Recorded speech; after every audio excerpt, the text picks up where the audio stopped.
Welcome to Journey with a Destination. I'm Taylor and this is my wife Sid. I was homeschool educated, grades K through 12, graduated from high school and began college at the age of 13, and went on to receive my PhD in chemistry from Caltech. Now that Sid and I have children of our own, we're homeschooling them, and in this video we're going to be sharing with you our philosophy for homeschool education. You may already be familiar with certain other philosophies associated with homeschool education, things like the classical method, Charlotte Mason, unschooling.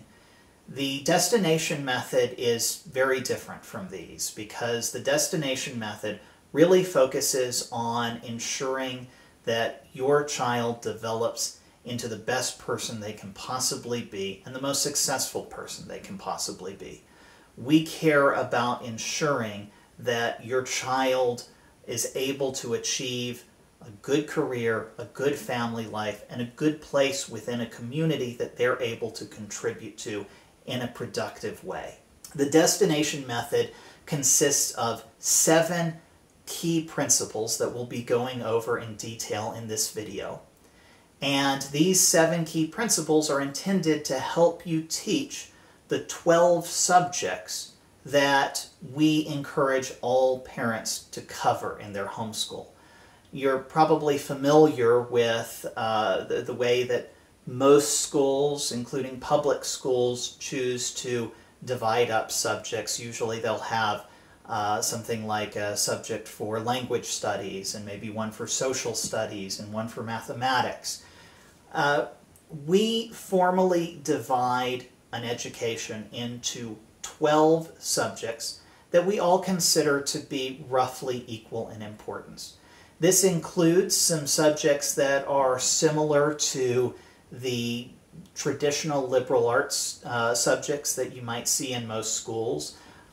This includes literature, English, foreign language, history, and humanities. But then we also have 7 other subjects that are often a little bit different from what you might expect in most schools. And this begins with the topic of life skills. And life skills are actually the focus of the first key principle of the destination method. Principle number 1 is teaching life skills. Now this one I find super important.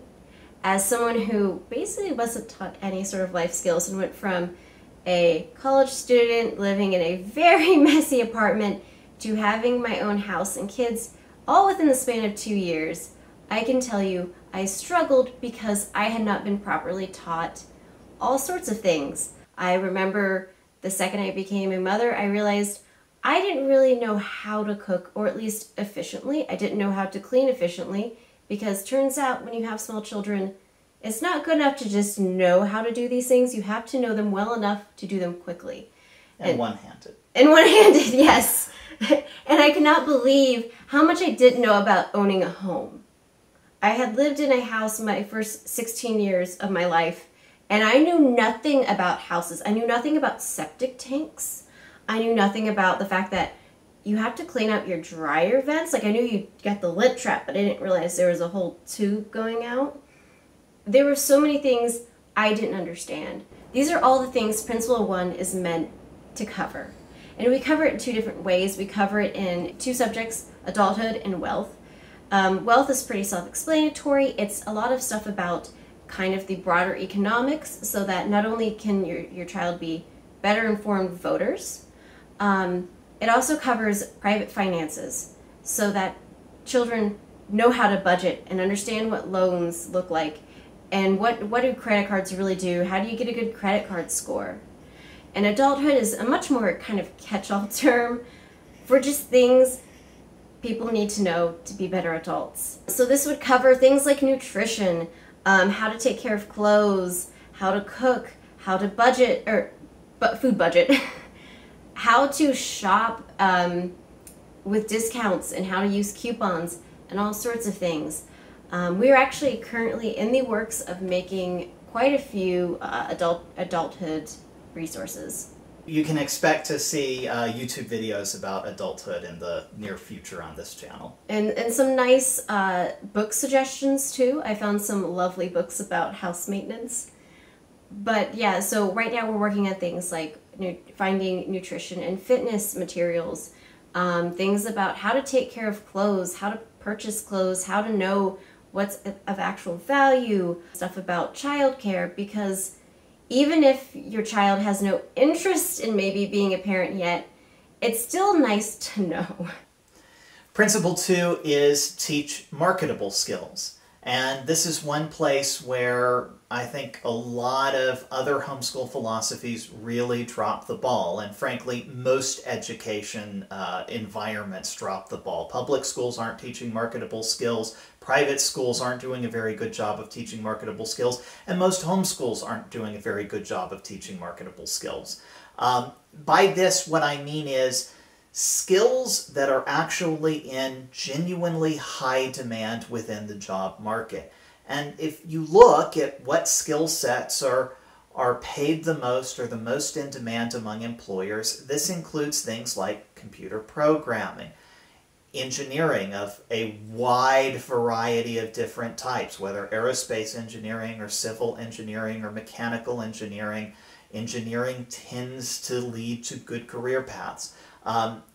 Mathematics, certain fields of finance and business, some of the hard sciences, meaning physics and chemistry.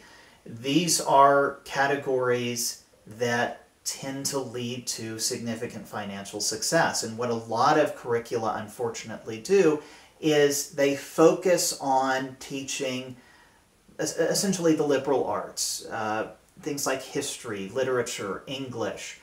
These are important subjects. We recently published an entire year of books covering 7th grade literature. It's important that children get a good, solid foundation in all of these liberal arts subjects, but not at the expense of everything else that matters in life. The core principle behind the destination method is that children need to be prepared for a career and for life. And half of that equation means teaching these marketable skills that are important to the average employer and that are likely to lead to students earning a good enough income that they can support their life, they can support a family, they can buy a house. Because when children aren't given proper direction to understand, here are certain specific job areas that are likely to lead to a good life for you, then what they're liable to do is major in areas that aren't going to give them a good career on the other side of college. They're liable to go to college and get degrees in liberal arts fields that don't actually give them much of a future in the workplace. With the destination method, we actually elevate several of these different types of marketable skills to the same level of importance as traditional subjects like history and literature. And so the marketable skills subjects that we teach are computing, engineering, science, math, and art. And we consider each of these subjects to be equally important as any of the subjects that might more traditionally take up time in a public school. Computing is something that is almost never covered within curricula, whether they're public school curricula or homeschool curriculum. But it's absolutely crucial for just about anyone who's expecting to be particularly successful in the workplace. Engineering is sometimes taught in a half-hearted way alongside certain scientific topics, but rarely with any real focus or real effort. We consider engineering to be absolutely every bit as important to teach as subjects like mathematics. We teach alongside all of these science and math, just as you would expect, but we teach these subjects with the intention that you should learn in these subjects the skills you need for life. We categorize art as a marketable skill, and that one might seem a little bit odd, because if we're being quite frank, art is not a good career path in and of itself. No child should be encouraged to go off and take up a career in Impressionist painting. There's no future there. But there are certain artistic talents that are highly beneficial within the workplace. And by that, what we mean are things like graphics design, video editing, these sorts of modern skills that are useful for not only presenting art for art's sake, but for enhancing the presentation of other things. So by learning how to be at least a bit of an artist, a student can learn how to better present themselves and how to better present any work that they do in a workplace, or maybe as an entrepreneur if they decide they want to start their own small business. You won't necessarily have an opportunity to just hire out a marketing team to create logos for you, to create project presentations for you. As a scientist, as an engineer, you're going to have to present your work, and you're going to need to do that in a coherent and sometimes visually appealing way. And if you can learn a bit of art to supplement the other marketable skills you've learned, you can really be a strong double threat within the workplace. So principle number 3 is embracing technology. And this one I think is super controversial, because we've all been talking about screen time and how we can't put our kid in front of the screen. But let me just say there is a big difference between putting your kid in front of a program that is teaching them things like engineering principles and then putting them in front of something that's fun, sparkly, and kind of mindless. Looking at you, Coco Melon. Coco Melon and number blocks are not in the same league here. No. My child at the age of 2 could count by 4s and 5s and 10s because he watched number blocks.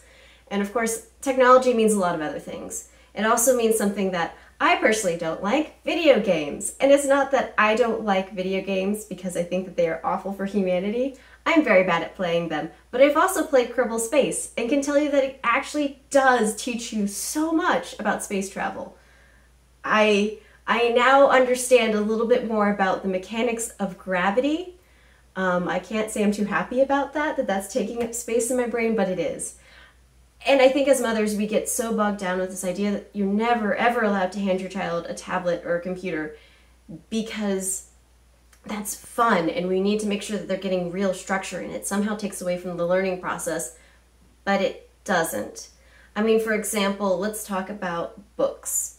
I'm an avid reader, and let me tell you, making marks in books, actual physical books, it makes me want to cry. These are precious, precious things. Why are we writing in them? If I have a Kindle, I am actually way more likely to not only highlight, but to write notes. And what's nice too is with the Kindle, you can actually see where you've highlighted. So if you want to talk to someone about it, it's an easier find than flipping through one of these suckers.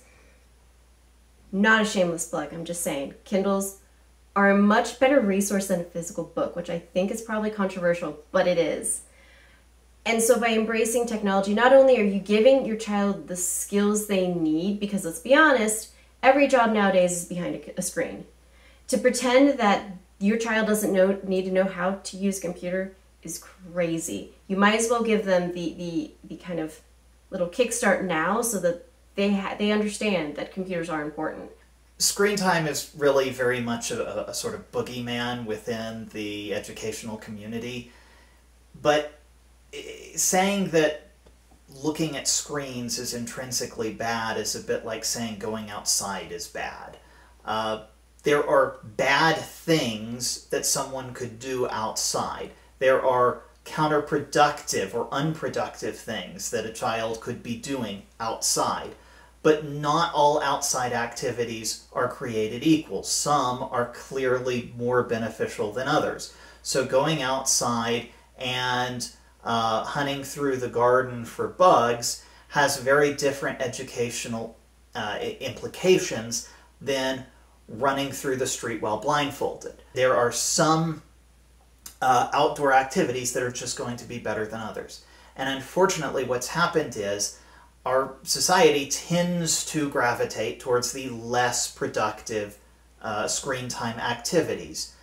Watching random videos on TikTok has no educational merit. Watching number blocks or alpha blocks so that a young child begins to develop basic mathematical and linguistic skills is very, very different. Using a screen to learn programming is very, very different than using a screen to play a mindless video game. There are applications for screen time that are good. There are applications for screen time that are bad. And what we're suggesting with the destination method is you don't need to feel guilty about the screen time that your child experiences. Just make sure that it's the most useful screen time they could possibly get. And you can give your child extraordinary educational experiences through a screen that they will never get any other way. And this feeds back into principle 2, teach marketable skills.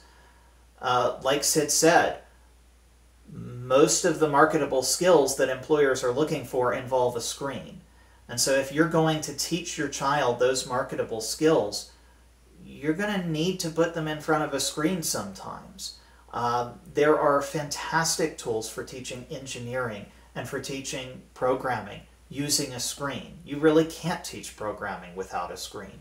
I've seen products that advertise that they'll teach children how to program without a screen. Well, you can maybe get away with that at very, very young ages, but at a certain point, if you're going to teach a child how to code, they're going to have to sit in front of a computer and they're going to have to code like everybody else does.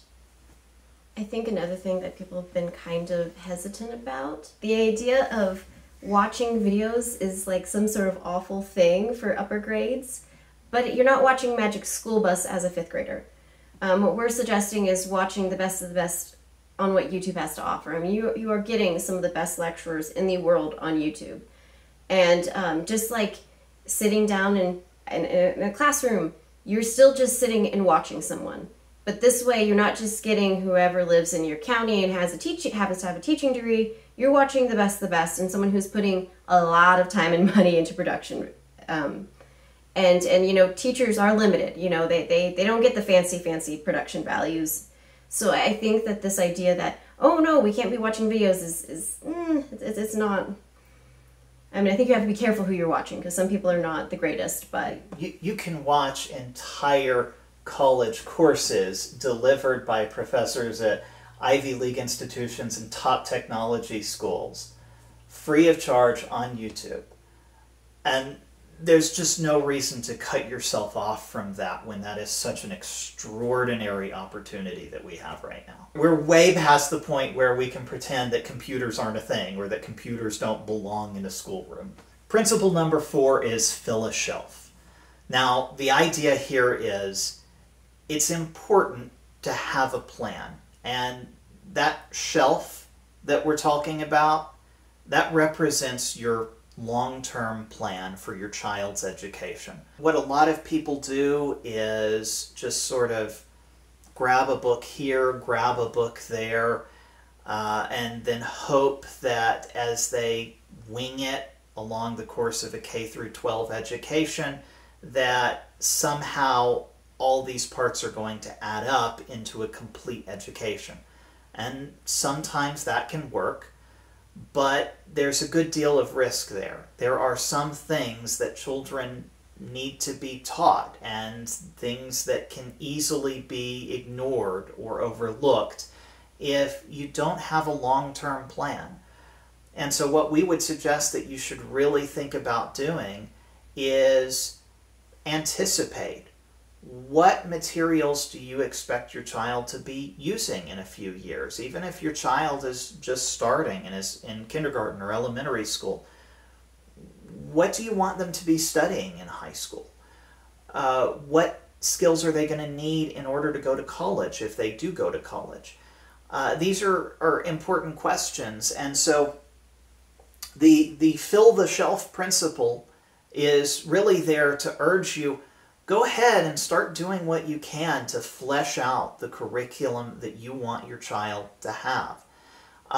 At Journey with a Destination, we're going to help you with this. We already have a full pre-K through 12th grade curriculum laid out for you for the subject of engineering. So whatever grade level your child is in, you can look at our guide and you can get our recommendation for what we would suggest your child should be studying at those grade levels. And if you want to go your own way, of course, that's fine. But what we'd really encourage you to do is try and have that plan ahead of time. I think it's also important because if you're limited in resources, or you just don't feel like spending $30 or $40 on some books, you can know what you want, and then next time you go to a used bookstore, you know what you're looking for. Or you can sign up for things like sales on certain things like video games. And so you can buy things ahead of time at a cut down or reduced price, because I think that is big. I mean, sometimes you will get such good deals just by knowing what you want ahead of time. I know that there are like used bookstores completely just for homeschooling if you're in kind of that sort of area. We personally go to these giant bookstores and sort of every time we go to see in-laws, and that's helped a lot because we know exactly what we're looking for. And I think I've heard a lot of people actually talk about the same bookstore we go to, really. And it's, oh, well, we grabbed all of these things and we think that'll cover a year. And it's like, okay, but what happens when you find out that all of those English books you grabbed, there's nothing about a semicolon? And next thing you know, you're buying another $20, $30, $40 on an actual textbook with semicolons, because instead of just waiting until maybe Black Friday and they've got great deals and you've got that book for $20, instead of, well, I just rummaged through all these used books and I had to buy more. And it just saves money by having a pre-thought out plan and searching sales. Yeah, and we've got a post on our website about saving money on educational video games, which if you can anticipate what you want ahead of time, you can generally get at 75% off or better.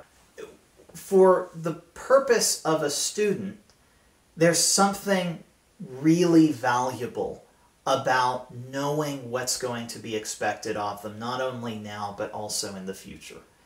If children are just being handed one book followed by another, with no end in sight, education can seem like a sort of hopeless treadmill that doesn't go anywhere. Was it Classically Conversations, the book by Leah Bortons? And now it was her, not Class, because the Well-Trained Mind, they both sort of teach the same thing, but it was Leah Bortons, I remember this. She talked about when her son was done with one math book, she made them go on to another one of the same grade because she wanted to drill it in so much into her child that they were going to do like 3 or 4 different math books on the same grade. And I think that is putting your kid on a hamster wheel. Your kid is going to be so miserable or bored. You've got to let them progress and see that progression, that they are actually going somewhere. Because if they don't feel like they are going anywhere, they are going to stop working for you. You know what I mean? Like if they think they're just going to be doing multiplication for 30 days and not actually getting anywhere with it, why are they going to keep doing it? What you're essentially doing by filling a shelf is forming a sort of informal contract with your child where you're saying, look, this is what your education is. Finish everything here, all of the materials that I've prepared for you, and you're going to be an educated adult.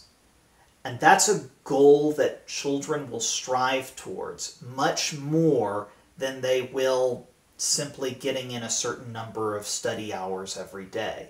If you give them that hope that they can actually be finished with their education, there's a much stronger incentive for them to actually buckle down and do the work. Number 5 is a big doozy. It is completely rejecting the public school schedule.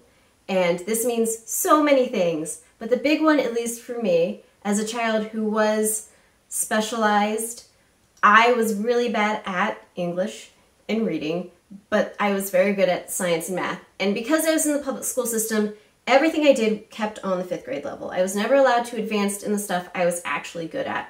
Please don't let that happen to your child. If they are good at something, You just keep letting them progress. Even if they are going to be on a 12th grade reading level but only doing 5th grade math when they're a 5th grader, that is A-okay. You're going to hold your kid back. They're going to become bored. They're not going to really want to do much if they can't actually do the thing they like. I mean, don't let it go too crazy, like if they're only doing X subject every day, but it's okay if they're much better at one subject than the other. With the destination method, the philosophy is when a child finishes one grade level, the next one begins immediately.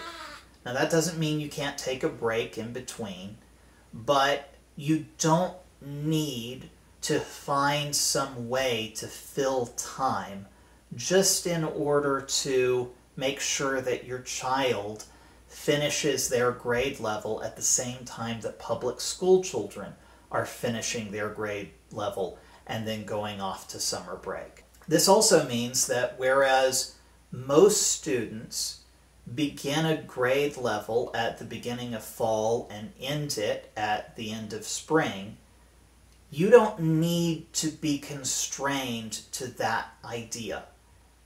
You're not subject to the public school schedule. And if your child finishes a grade level in January, then they finished the grade level in January. And in February, it's okay to move on to the next grade level. Another thing is, and I'm a pretty big component for this one, is rejecting this idea of summer vacation. No adult besides teachers gets summer vacation. It's a weird concept. Not only is your child going to just leak the education that you just gave them because they aren't keeping up with it. Summer learning loss is very real. It is. I mean, there's been some serious studies on this. I think it says something about, well, if I'm an adult, we obviously always get summers off, right? And it's interesting because as an adult you realize, oh no, this isn't ever how part-time off really or time off usually works. And not only that, I think if you kind of reject taking off summer and just kind of going all the year, you can take time off when it actually means something. I mean, did you have a new baby? Do you need to take a few weeks off in the middle of, I don't know, February because of that? Did something happen to grandma? Do you got to go take care of grandma? Do you need to go out of state for a few days to go take care of her? You've got that freedom if you aren't taking this huge chunk out for summer. And so, to put this another way, you don't have to push your child to work constantly around the clock. You don't need to be a tiger mom. But the amount of vacation time that public schools, especially in America, assign to students is ridiculous. On average, in an American school, kids are getting something like 16 weeks of vacation time a year. No one in the real world gets that. No adult has that amount of time. If you imagine just taking away a few of those vacation weeks, so that instead of giving a child 16 weeks of vacation time a year, you give them a mere 10 weeks, then the amount of extra time you have over the course of a pre-K through 12th grade education adds up to a savings of 2 years in your education process. Just by reducing those vacation weeks from 16 weeks to 10 weeks, a child who begins homeschooling as a preschooler will graduate at age 16 instead of age 18. It's an extraordinary difference, and that's without accounting for summer learning loss. When you think about that, then it should maybe become a little bit easier to understand how I was able to graduate and begin college at age 13. And a lot of other homeschoolers have been able to start college at a very young age. Part of it is because we've rejected the public school schedule. I think another part of it, which is something I don't think is going to be on top of Taylor's mind because this wasn't him, but this idea of you have to block out every single subject for every single day, or you have to have this like meticulous schedule. My eye twitches every time I see the schedulers and the little planners that they hand out for homeschool moms. Just don't do it. Let your child kind of go with it. If they're reading a book, don't stop them. Books don't digest well, broken up kind of mechanically like that. If they are going to read all of the Study in Scarlet in one sitting, let them. That is how they are going to maintain and absorb that book the best. And not only that, I think that as a mom, if your mindset is, well, we're going to do math now, and we're going to do science for now, and you're going to put way too much effort than you have to do. If you have to maintain a schedule like that, you're going to go crazy, because sometimes you're going to go over, and that has to be okay. Some of the science experiments, I have seen these science kits that we're about to do for chemistry, and it's insane. I cannot imagine setting it up, putting it back in an hour. It can't happen. And there has to be this sort of understanding that every day is going to be a little bit different, unless your child is becoming completely, I'm going to use the word lopsided this time, because they're only doing one thing, then yes, step in. But beyond that, it can't be so rigorously scheduled. Your kid needs to study math and foreign language every day, because those are skills that you use them or you lose them. But other than that, it's okay for kids to spend the rest of their school day studying whatever they want, as long as it's productive. So if kids want to binge on studying their history lessons and burn through those in a week or two, that's okay. In fact, it might be better that way. That's a more efficient way to study than studying one thing for half an hour and then stopping and getting another book out and then studying that for 40 minutes. This sort of micromanagement of a schedule is just not productive. It's not the way that deep thinkers think. You don't learn anything on a deep level by constantly context switching from one thing to something completely different. I'd also say from my personal experience, it's very much a man thing. I think if you have little boys, because little girls can multitask. Boys are not built that way. And I think we damage boys and their learning by constantly switching them. Because I have seen the way, especially our son works, and it is a few hours on this thing. We don't switch. It is science, it is engineering, it is that for a long period of time. I think as a woman, we tend to get bogged down with this idea, what do you mean you can't do 5 things at once? I've seen it. It's funny. It's funny to watch you try. And to be quite frank, the public school system is really bad for boys. I don't think it's good for either gender, but it's especially bad for boys. And boys are struggling. And there's a reason why boys going into school are often getting diagnosed with ADD, ADHD, however many other disorders that the public school wants to throw at them, because they're not behaving in the way that their teachers expect, but they're not behaving in that way because that's not the way boys behave. And I think there are a lot of little boys who are getting diagnosed with disorders when the only thing they've really done is act like a normal, healthy boy. A personal pet peeve of mine is this idea that school starts at 5.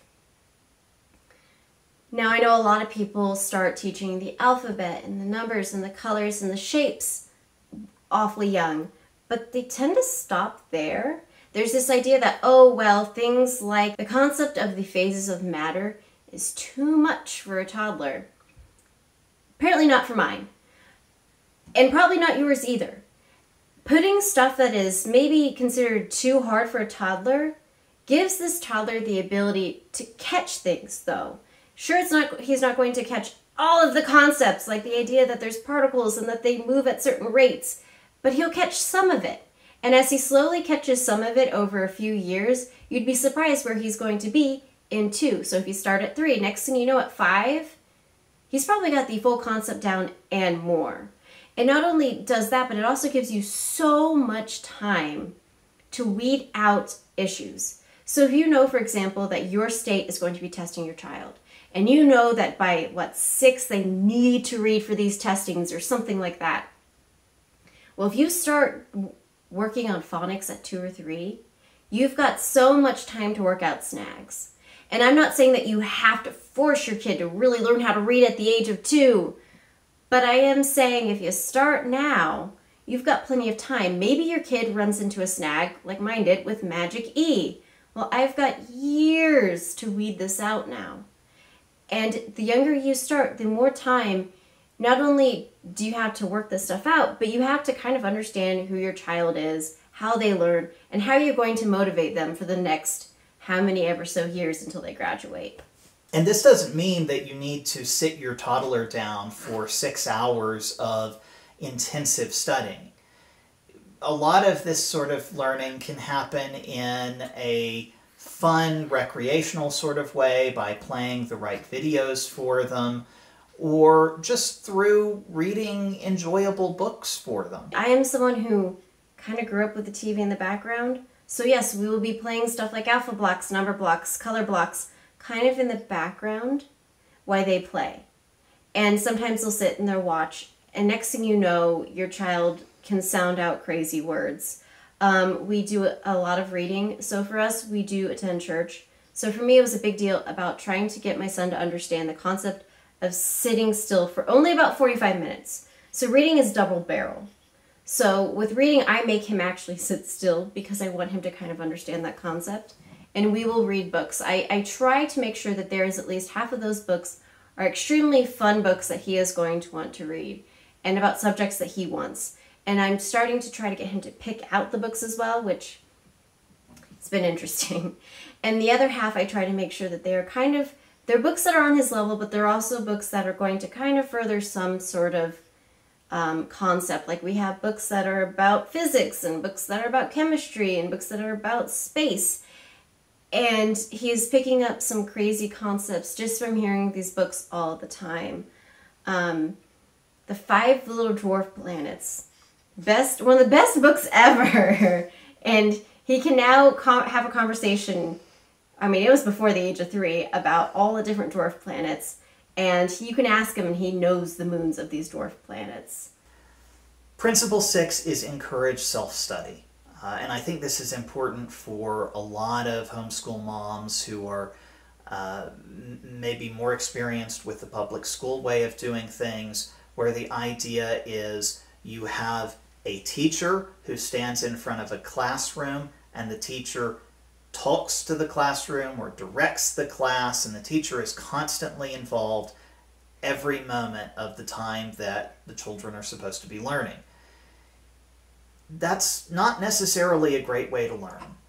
People who really learn things on a deep level tend to learn through self-study. They spend a few hours in quiet reflection about a particular topic, reading a book, or maybe working with a particular computer program that will challenge their skills. And that's not necessarily a task that requires constant one-on-one interaction between a teacher and a student. There are times when it's going to be necessary and appropriate for you as a parent to be directly assisting your child, especially when they're younger and they don't yet know how to read or how to do basic arithmetic. There's a lot of significant one-on-one interaction that you're going to have to do during those early grade levels. But once your child gets to the point where you can just hand them a book and say, go read this, and trust that they're going to do that, just let them take the book and read it on their own. You don't need to feel guilty that you're not actively involved in every single moment of your child's educational development. If you put in the work of filling a shelf and ensuring that you know what your child needs to be studying over the course of their education, you can fill that shelf with materials that aren't necessarily going to require an enormous amount of time on your part. And that's the beauty of this. Homeschooling doesn't need to be the massive time commitment many people seem to think it has to be. Because if you can teach your child how to read something on their own, how to play a complex and sophisticated video game on their own, then you can walk away. And that's the greatest thing that you can say about an education. That's the greatest thing you can say about an educator, is that they've taught someone how to go into the world or how to go into a library and to learn and study something on their own, of their own accord, because ultimately that's the only way people are going to continue to learn throughout their life as they develop their careers, as they develop their personal lives. I think something I keep seeing on Reddit is two things, is how do I deal with homeschool burnout? Mm-hmm. And how do I deal with multiple different age children, which, I mean, almost all of us have to deal with. And this solves a lot of this, is this idea of, well, you just got to let them do it on their own. Yeah, okay, maybe you do have 8 kids. Okay, well, you can't be there for every single one all the time. You have to let them do things on their own. Or I know a lot of people, the way that they are staying afloat in homeschooling is they're doing a side hustle or they are working from home. So you have to be able to let them go on their own. And you have to trust that they're going to do it. Now that might mean Wikipediaing some of the actual books that they're going to read and ask some questions and make sure that you let them know that you are actually paying attention. And also, I think when we talk about doing lessons, people do tend to throw all the grades, all their kids together. And that's just not fair. I'm sorry, 5th graders should not be lumped together in with even a 3rd grader. They're in a different grade for a reason. Principle number 7 is testing out of a year of college. Now I know what you're thinking. If you're like me, yes, you took a bunch of APs and you got a lot of college credit. But what we're talking about here is something a lot more intentional. It is making sure that A, you know that college is what you actually want. B, knowing what major you want is super key here. And then third is making sure that every AP, CLEP, community college course, whatever it is that you're getting credit for, you know exactly where that falls in line with that major. Because you could be taking all these AP courses and next thing you know, yeah, you have 30 hours, but only 15 of them will actually count towards that major. And the key to having the most success in college is not only knowing what you want, but making sure that you're doing it in an efficient, timely manner. And it is super important that when you are, if college is what's right for you, that you do know why you're going. There's far too many students who enter college not really knowing what their major is going to be, not really knowing what they want to do with their life. They just sort of hope that they're going to take a bunch of classes and figure it out along the way. The trouble is that doesn't really teach a student much about what sort of long-term career they want. Just because a student happens to enjoy taking a history class doesn't mean that history is going to be a good career path moving forward. So what we strongly urge students to do is to go ahead and know what sort of long-term career they want before they ever set foot on a college campus, and make sure that everything they're doing on and off college campus will help progress them towards that goal. And really take a close look at what specific tests will give you. At most universities, you can take AP Calculus AB and you'll get credit for 1 semester of calculus. Or alternatively, you could take AP Calculus BC, which is a similar test but has slightly more material, and that test will usually give you credit for 2 semesters of calculus, a full year of calculus at most universities, as long as you get a good enough score on that AP test. So you really need to be aware of what tests are available and what they'll give you. And whenever you have an opportunity to test out of a full year of some particular subject by taking 1 test, that's a fantastic opportunity for you. And I would also check what is available in your county. I know the county I grew up in, you could actually take community college courses for free. And so I would sincerely check with what your county allows you to do, because the thing with community college courses, As long as that university you're going into takes them, you don't have to take that painful test, and they are easier. Let me tell you, taking a community college course is so much easier than preparing for that test, because those tests are gnarly. It's not always intuitive either. I remember when I was looking at college courses and majors myself when I was going in, you'd be surprised that AP Bio you thought was going to go towards a nursing degree or you thought was going to go to science, you aren't taking the right bio then, okay? The AP Bio is usually like a beginner's bio that, because I was an econ major, okay, yeah, I got credit for bio, or actually I got credit for other things, but you have to be very careful. Because you think, oh, I'm going to take all these AP sciences, it'll help towards the STEM field. Good chance it won't, because it's not, it's like beginner's science. So what I'm saying is really, really look at these catalogs. Don't just go, oh, it says I need a bio. You need to look in their catalogs and look that says, okay, AP Bio, if I get a 4 on that, what will that actually get me? And I mean be real specific. Usually things like writing isn't as bad, but the sciences and the maths, oh, those AP tests can be tricky. And next thing you know, you didn't actually really want that AP Physics you studied for. And AP tests are expensive too. I don't think anyone really talks about that. So make sure you really are spending your money correctly. And have a plan for how you're going to spend the 3 years that you actually do attend college. Know which specific courses you're going to be taking towards your major, and confirm that you're able to take all of those courses and meet all the necessary prerequisites in 3 years. In order to do this correctly, you're probably going to need to, for example, test out of the freshman level course in whatever specific field you're going into. So for example, if you're going to be a physics major, that means you're probably going to need to test out of freshman level calculus-based physics before you start as a sophomore in your first on-campus year at a college. The reason why doing this is so useful is really twofold. One, it forces you to approach college with a certain amount of intentionality, and that's immensely powerful because, again, so many students enter college and they really don't know what they're doing. The other big benefit is that by testing out of a year of college, you avoid having to pay college tuition for a full 4 years for a 4-year degree. You might be able to get away with only spending 3 years in college and paying 3 years of college tuition.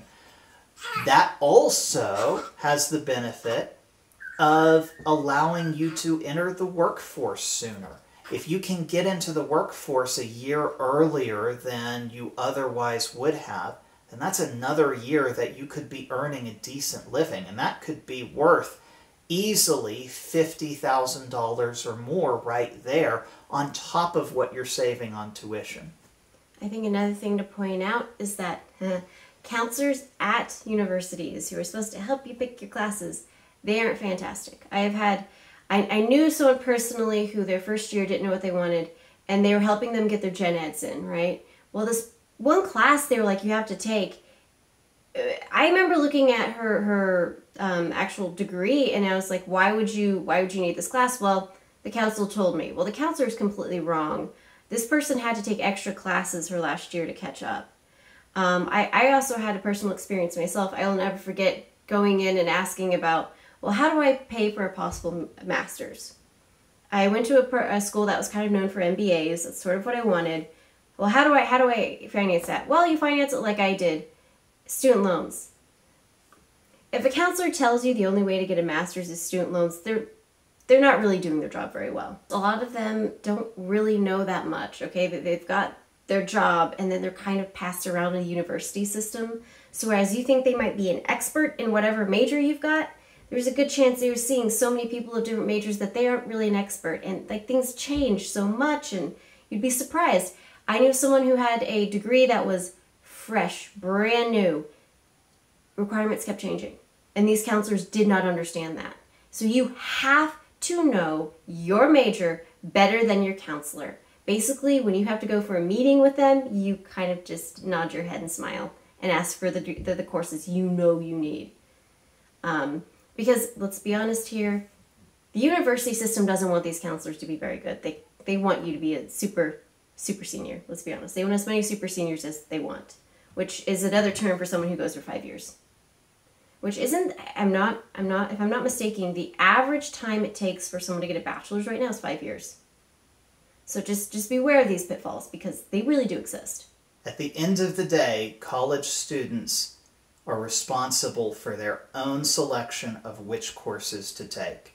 And that means that every college student has to read the catalog carefully and make sure that they have a plan and that they know how they're going to graduate. I think professors are actually more in the know-how than the counselors. I mean, I'm dead serious, because I remember they had finally a minor I really wanted. Right as I was leaving college, counselor knew nothing about it. My professor knew more. So seriously, and find out who the professor is who is the head of that department. And they will be the absolute 100% experts on everything, including how you get a job afterwards. So yeah, I would know who your heads are, because that will change everything. It's also important to understand it's okay not to go to college. There are very legitimate reasons for intelligent people to choose to go straight into the workforce. College is more expensive than it used to be, and in certain ways it offers a great deal less. People exit college with far more debt than they did a few decades ago, and sometimes in a much more precarious situation. And so if you have a child who might be interested in becoming a plumber and doesn't necessarily need to get a 4-year degree, that's a potentially fantastic career path. And there's no reason why a student who has a good plan and good work ethic and good motivation can't find a good outcome for their career through means other than college. That having been said, we still think it's very valuable to make that effort to test out of a year of college coursework, because if a child does decide college just isn't worth it for me, they're likely to feel much more confident if they have the proof that they can point to say, yeah, I decided not to go to college, but clearly I was smart enough for it. This is a decision I made and not something I was forced to do just because I wasn't good enough. And I think that's powerful for anybody moving forward. Also, some of the best associate's degrees, you have to have had, like, I think for a lot of the, like, what do they call it, the respiratory techs, I know for dental hygienists, like, some of the stuff that, like, you can make some good money, you have to have had, like, college physics before you can even enter the program, or you've had to have had a good chemistry course within the past 2 years. So even if you don't really want to go to a 4-year, some of that coursework will actually put you way ahead of a lot of people entering some of these nice associate's degrees. So if you're homeschooling, whether you're just now considering whether homeschooling might be right for you, or whether you've been homeschooling for a while and you're looking for new resources that you might use, we'd encourage you to go to our website, www.journeywithadestination.com. You'll find many resources there, including, as I mentioned, our full K-12 engineering curriculum suggestions, including numerous other suggestions in other subject areas, as well as materials we've specifically created, including a complete middle school world history curriculum, and, as we've shown you, our complete 7th grade literature curriculum, which in this case focuses on medieval legends and detective stories, and we'll be coming out with many more curriculum materials in the coming months and years.